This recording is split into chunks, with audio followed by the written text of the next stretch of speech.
روزوں کی معافی کسی کے لیے بھی نہیں ہوتی ہے۔ اب دوسری چیز ہمیں کرنی ہے استغفار کا ورد، کیونکہ ہم نے عام دنوں میں گناہ بہت زیادہ کیے ہیں۔ اب ہم میں سے کوئی بھی شخص یہ نہیں کہے گا کہ ہم گنہگار نہیں ہیں، ہم نیک انسان ہیں، کوئی بھی انسان نہیں کہہ سکتا ہے۔ حضور صلی اللہ علیہ وسلم کا معمول تھا روزانہ استغفار بہت زیادہ کرتے تھے۔ آپ نے حکم دیا، اپنے صحابہ کرام کو حکم دیا کرتے تھے کم از کم 300 مرتبہ روزانہ استغفار کا ورد ضرور کیا کرو۔ یہ صحابہ کرام سے حضور صلی اللہ علیہ وسلم فرما رہے ہیں جو کہ جن سے اتنے گناہ نہیں ہوتے ہیں۔ اب ہمارے لیے اور زیادہ ہمیں ورد کرنا پڑے گا استغفار کا، لیکن رمضان المبارک کا مہینہ ہمارے لیے معافی کا مہینہ ہے، اس لیے ہمیں چاہیے کہ استغفار کا ورد ہم زیادہ کریں گے۔ اور تیسری چیز ہے کہ ہم نوافل زیادہ پڑھیں گے۔ نوافل کی نفل نمازوں کی ہمیں اس مہینے میں کثرت کرنی پڑے گی۔ کیوں کثرت کرنی پڑے گی؟ اب ظاہر سی بات ہے ہم نے عام دنوں میں باقی 11 مہینوں میں نمازیں بہت زیادہ چھوڑی ہیں، نمازیں ہم لوگوں نے بہت زیادہ چھوڑی ہوئی ہیں، اور بہت ساری ایسی بھی نمازیں ہماری ہوں گی جو ہم نے پڑھی ہیں لیکن اس کے باوجود ہماری قبول نہیں ہوئی۔ جب اللہ رب العزت کی بارگاہ میں ہمارے عمل تولے جا رہے ہوں گے، جب ہماری نمازیں تولی جائیں گی، وہاں پر جب فرض نمازوں کی جو اللہ تعالیٰ نے ایک مقدار جنت میں جانے کی جو مقدار طے کی ہوگی، اس مقدار میں جب کمی آئے گی تو اللہ تعالیٰ فرمائے گا اس بندے کی نوافل لے کر آؤ، اس بندے نے نفل نمازیں بھی پڑھی ہیں وہ لے کر آؤ۔ پھر ان نفل نمازوں سے ہمارے فرض کی کمی کو پورا کیا جائے گا۔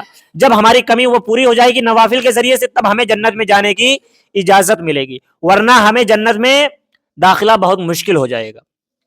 اب ہمیں چوتھی چیز اس میں مہینے میں خاص طور پہ کیا کرنی ہے کہ اس مہینے میں ہمیں اپنے آپ کو تمام گناہوں سے بچانا ہے، تمام ایسے گناہ جن کو ہم گناہ سمجھتے ہی نہیں ہیں۔ اب کون سے ایسے گناہ ہیں جن کو ہم گناہ نہیں سمجھتے ہیں؟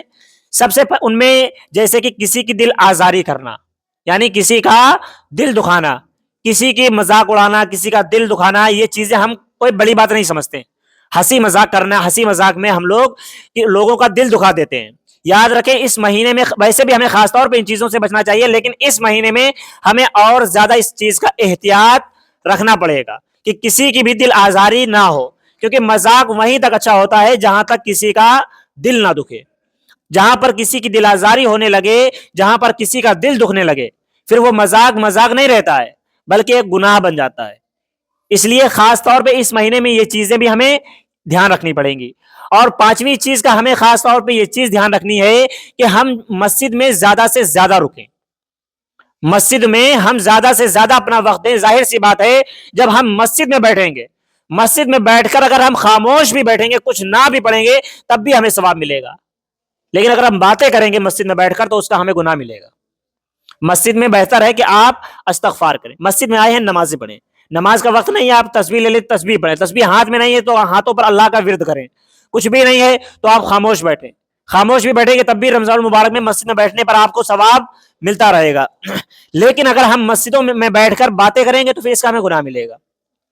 اب ان چیزوں کی ہمیں خاص طور پہ دھیان رکھنا پڑے گا، اور خاص طور پہ جو مغرب کی نماز میں افطار کے ٹائم پہ شور و گل کرتے ہیں اس چیز سے بھی ہمیں بچنا پڑے گا، کیونکہ رمضان المبارک کا مہینہ ہمیں عبادت سکھانے کے لیے آیا ہے، نیکیاں سکھانے کے لیے آیا ہے، صحیح راستہ بتانے کے لیے آتا ہے۔ اس میں بھی اگر ہم لڑائی جھگڑا آپس میں شیطانی شرارتیں کرتے رہیں گے تو پھر ہم نے غفلت میں گوا دیا، پھر ہم ان لوگوں میں ہو جائیں گے جن کے بارے میں حضور صلی اللہ علیہ وسلم نے بد دعا فرمائی ہے۔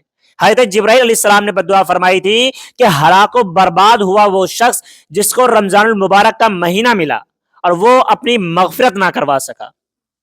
اب ظاہر سی بات ہے یہ دعا کون کر رہے ہیں؟ حضرت جبرائیل علیہ السلام، اور اس پر آمین کہا تھا حضور صلی اللہ علیہ وسلم نے۔ اب ظاہر سی بات ہے حضرت جبرائیل علیہ السلام تمام فرشتوں کے سردار ہیں، سارے فرشتوں کے سردار کون ہیں؟ حضرت جبرائیل علیہ السلام۔ اب یہ بد دعا کر رہے ہیں کہ ہلاک و برباد ہوا وہ شخص جس کو رمضان المبارک کا مہینہ ملا اور وہ اپنی بخشش نہ کروا سکا، مغفرت نہ کروا سکا۔ اب اس پر آمین حضور صلی اللہ علیہ وسلم نے کہہ دیا۔